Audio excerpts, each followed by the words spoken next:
Hello and Assalamu alaikum students. I hope so that you all are doing really well. Today we are going to discuss some very important MCQs from your chapter number 13. Okay? ये कोई guarantee नहीं है कि आपके इसी chapter में से ही यही वाले MCQs आएंगे. These are some only important MCQs, and if you learn the technique, then you will be able to solve the MCQs which will come in your paper. Before going to start our MCQs, 3 things you should have. Number 1 is your notebook, जिसके ऊपर आप अपने MCQs को लिखेंगे. Number 2 is your pen and number 3 is your calculator. क्योंकि कुछ MCQs आपके ऐसे भी आएंगे जिसमें आपको उनको सॉल्व करना पड़ेगा और आपको कैलकुलेटर की ज़रूरत पड़ेगी. तो आपको ये 3 things you should have before doing these MCQs.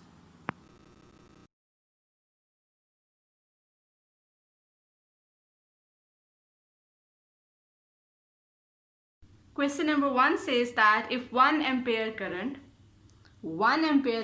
flows through a wire or conductor of length 2 meter in 1 hour, okay, so you have to find the how much charge flows.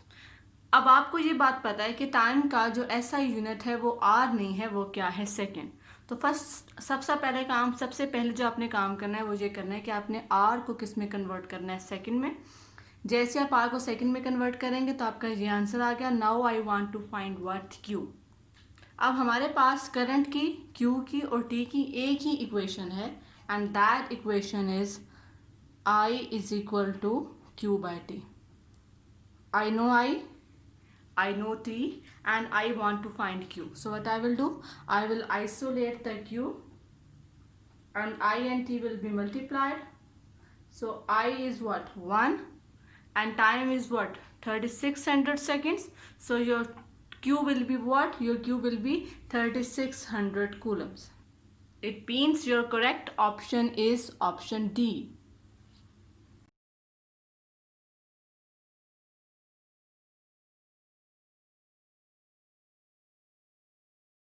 In your second MCQs, it says that ohm is defined as.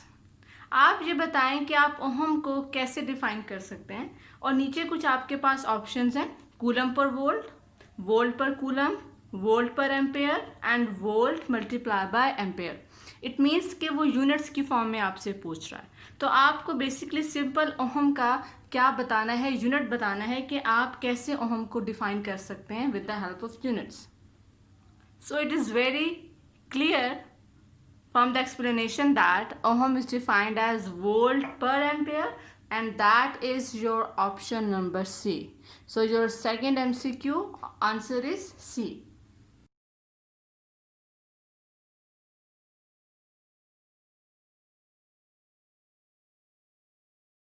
Students, that MCQ is very interesting. A wire of uniform area of cross-sectional area A and length L and resistance R is cut into 2 equal parts. What are they saying? कि आपकी let's say एक आपकी wire है, okay, उसकी length L है, उसका area A है और उसकी रेजिस्टेंस R है. आपने उसको 2 इक्वल पार्ट्स में कट कर दिया. So one part is this and the other part is this and they are asking that what is the resistivity of each part. आप ये बताएं कि उसकी रेजिस्टिविटी पे क्या फ़र्क पड़ेगा. क्या वो क्या रेजिस्टिविटी कम हो जाएगी, ज़्यादा हो जाएगी, डबल हो जाएगी या रिमेन सेम, या इट विल रिमेन सेम. तो हम लोग ने जब रेजिस्टिविटी का टॉपिक पढ़ा था उसमें ये चीज़ हमने क्लियरली डिस्कस की थी कि जो आपकी रेजिस्टिविटी है वो आपकी मटेरियल डिपेंडेंट है, वो लेंथ पे या एरिया पे डिपेंड नहीं करती. तो आप इस लेंथ को जो मर्ज़ी कर दें, अगर आपने इसका मटेरियल चेंज नहीं किया हुआ, फॉर एग्जांपल अगर ये आपकी वायर एलुमिनियम की है और अगर ये भी आप इसको कट करेंगे तो ऑब्वियसली ये भी किसकी है, एलुमिनियम की है. तो जब आपका मटेरियल चेंज नहीं हुआ तो फिर आपकी रेजिस्टिविटी भी चेंज नहीं होगी. तो इसका फिर आंसर क्या होगा कि आपकी रेजिस्टिविटी क्या रहेगी, remain same, and that is your option number D. So your third MCQ answer is D.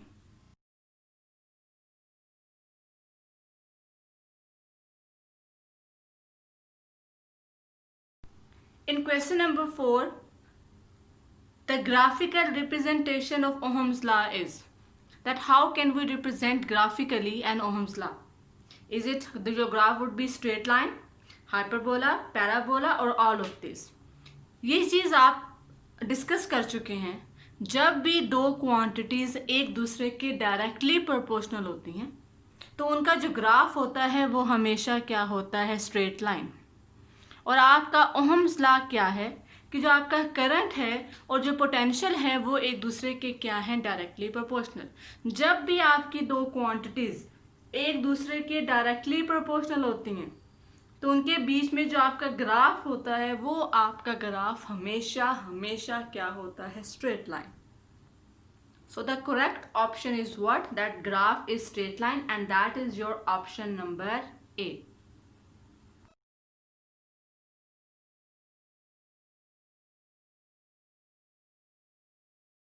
In question number 5, they are asking that what is SI unit of temperature coefficient of resistivity. Temperature coefficient of resistivity have this equation. Whenever if you want to find the unit, you have to see the equations. Okay, so in that case the temperature coefficient of resistivity have that equation. Okay, now you tell me, if you subtract the resistivity into from resistivity, so obviously you will get the resistivity. So this whole factor has the unit of resistivity. Okay, and the unit of resistivity is what? Ohmmeter, right? That is also resistivity. Its unit is also ohmmeter. Now that is your what? Temperature. Temperature unit is what? Kelvin. Now what will happen? Ohmmeter would be cancelled out. So your temperature coefficient of resistivity have unit Kelvin inverse, and Kelvin inverse is your option number C. So your correct option is for question number 5 is C.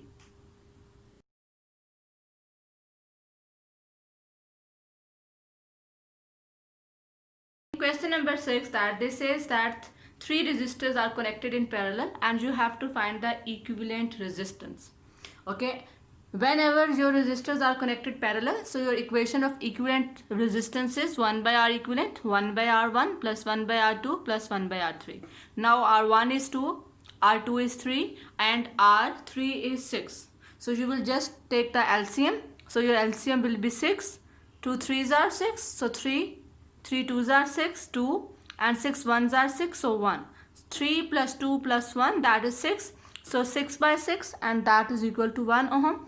Now that 1 ohm is the answer of 1 by R equivalent. And I want to find the R equivalent. So simply I will just reverse that and I will reverse that answer also. अगर आप 1 by R equivalent को reverse करोगे तो क्या बन गया? R equivalent. और अगर आप 1 का इन्वर्स लोगे तो वो भी आपका क्या बनेगा? 1. So your equivalent resistance is 1 ohm and that is your option number D.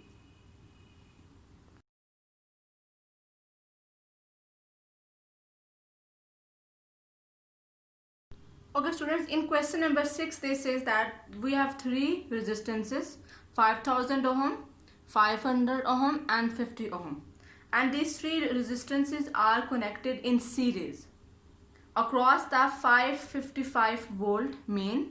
मतलब your potential is what? 555. What is the current flowing through them? Okay, as the circuit is in series, so आपका जो current है वो हर resistance में से क्या पास करेगा? Same, क्योंकि circuit किस में है? सीरीज में. So to find the total current, what we will do? We will use Ohm's law. V is equal to IR. We will isolate the I. So I would become V by R. Now I know the V, which is 555. That R is your total resistance. I is your total current. V is your total potential. So R is your total resistance. So as the circuit is in series, तो आपकी जो total resistance है उसका answer कैसे आएगा कि आप तमाम रेजिस्टेंसेस को क्या कर देंगे? ऐड कर देंगे and that would be your total resistance. अब आपको टोटल रेजिस्टेंस भी पता है, आपको टोटल पोटेंशियल भी पता है. आप जो इस दोनों को डिवाइड करेंगे आपके पास किसका आंसर आ जाएगा? करंट का.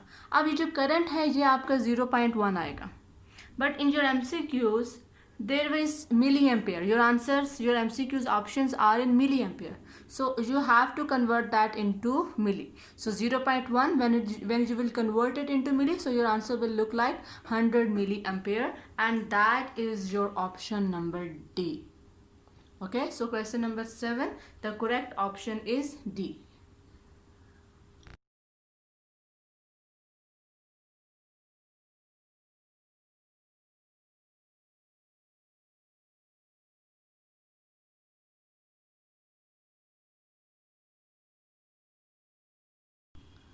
In question number 9, it says that what is Kirchhoff's first rule? Or you can say that Kirchhoff's first rule follows the law of conservation of charge, energy, force और potential.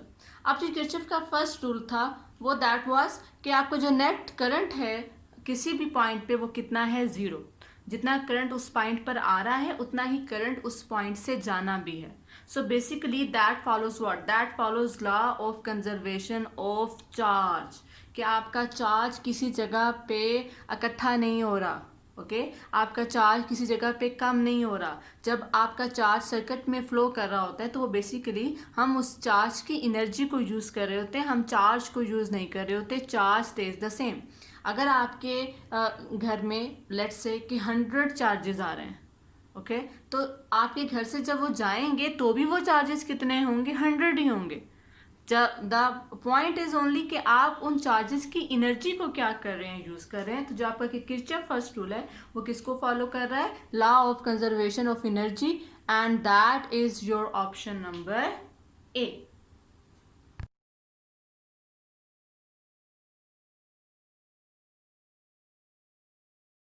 Okay, question number 10 says that what is the heat generated by 40 watt bulb in 2 hours? What is the heat generated by 40 watt bulb in 2 hour? तो power कितनी है आपकी 40 वाट, time कितना है 2 our. आपने पहले उस टाइम को किस में कन्वर्ट कर लिया है, सेकंड में. Now they are asking you the heat is energy.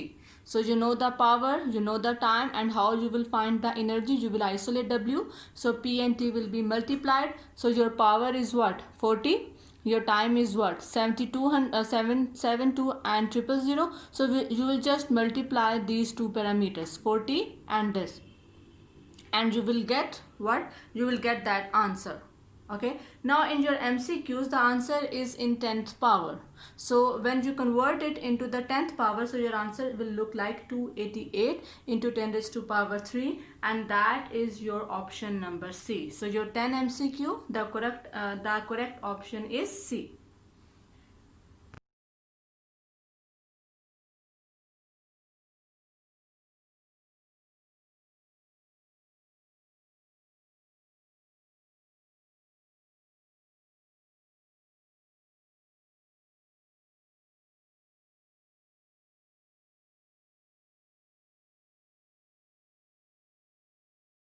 Okay, your question number 13 says that why should different resistances be added in series?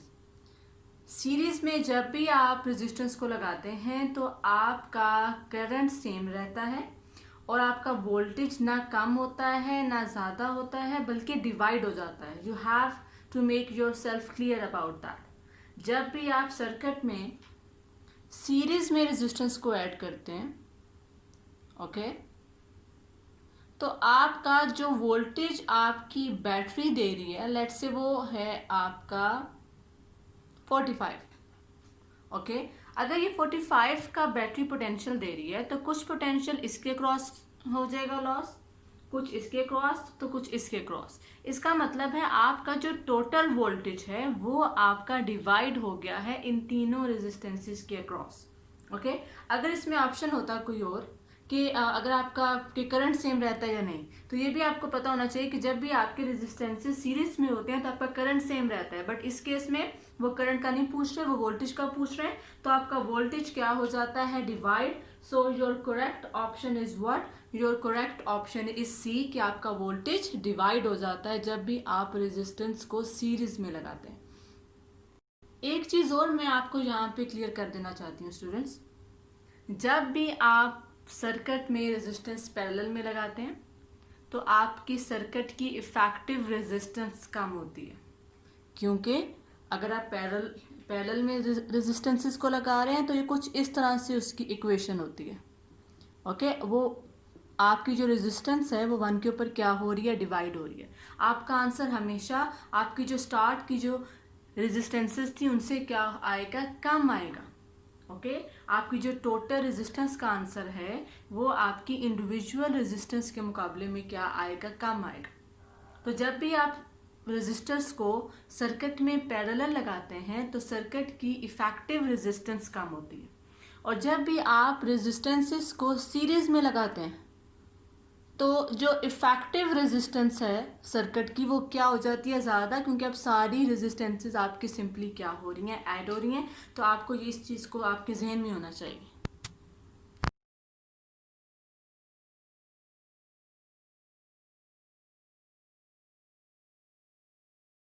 Question number 14 में वो आपसे सिंपली ये पूछ रहे हैं कि वो कौन से सब्सटेंस हैं जिनका नेगेटिव टेम्परेचर कोफिशिएंट है।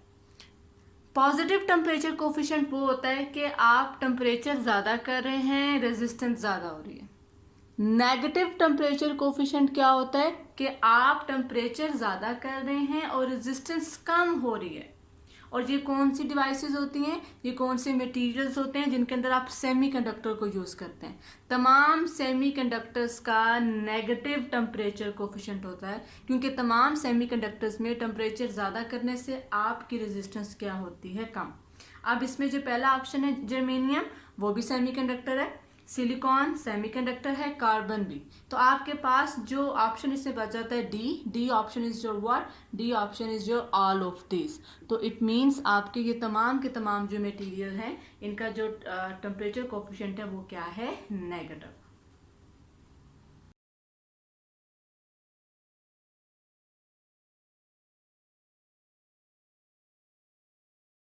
Okay, in your question number 15 it says that terminal potential difference is always dash of battery। क्या वो बैटरी से ज़्यादा होता है, क्या वो बैटरी से कम होता है, या क्या वो बैटरी के इक्वल होता है, या डी ऑप्शन है ऑल ऑफ दिस। अब इस क्वेश्चन का जो आंसर है उसको ज़रा गौर से सुनना है। वो आपसे पूछ रहे हैं कि क्या टर्मिनल पोटेंशियल डिफरेंस इस ईएमएफ से या इस जो बैटरी का पोटेंशियल है उससे कम होता है, ज़्यादा होता है, या इक्वल होता है। तो इसके ऑप्शन है तीनों हो सकते हैं। अगर आपके सेल की इंटरनल रेजिस्टेंस 0 है, लिसन इट केयरफुली, अगर आपके सेल की इंटरनल रेजिस्टेंस 0 है तो आपका ये वाला फैक्टर क्या हो जाएगा, 0। तो उस केस में आपका टर्मिनल पोटेंशियल डिफरेंस और ईएमएफ क्या हो जाएंगे, इक्वल हो जाएंगे। और जब आपका सर्किट में से करंट जा रहा है, बैटरी में से करंट जा रहा है, तो आपका ये वाला फैक्टर क्या है, नेगेटिव। ओके, तो इट्स मीन अगर आप इस इक्वेशन को देखो तो इस केस में क्या हो रहा है कि आपकी जो टर्मिनल पोटेंशियल डिफरेंस है वो ईएमएफ से क्या है, कम है। क्यों? क्योंकि ईएमएफ में से ये वाला फैक्टर माइनस हो रहा है, तब आपकी टर्मिनल पोटेंशियल डिफरेंस का आंसर आ रहा है। लेकिन एक इक्वेशन हमारे पास और भी है जिसको हम चार्जिंग ऑफ बैटरी बाजुकात कहते हैं, या हम उसको ऐसे भी कह सकते हैं कि जब आपका बैटरी में चार्जेस जा रहे हैं तो उस टाइम आपका जो ये फैक्टर है ये आपका क्या हो जाता है, पॉजिटिव। तो इस केस में आपका टर्मिनल पोटेंशियल डिफरेंस और ईएमएफ, जो टर्मिनल पोटेंशियल डिफरेंस है वो ईएमएफ से क्या है, ग्रेटर है। इस चीज़ को आप इस तरह से भी समझ सकते हैं कि लेट्स सपोज ये आपके पास एक डायग्राम है, हम इसके टर्मिनल पोटेंशियल डिफरेंस की बात भी कर लेते हैं और इसके टर्मिनल पोटेंशियल डिफरेंस की बात भी कर लेते हैं।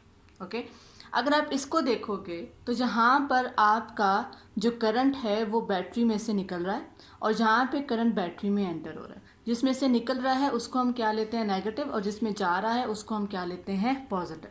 इसका दूसरा वे क्या है, ये आई आर भी आपका पोटेंशियल है, ये आई आर भी आपका पोटेंशियल ही है। तो जब आप पॉजिटिव से नेगेटिव की तरफ जा रहे हो, पॉजिटिव हाई पोटेंशियल से लो की तरफ जा रहे हो तो नेगेटिव, लो पोटेंशियल से हाई की तरफ जा रहे हो तो पॉजिटिव।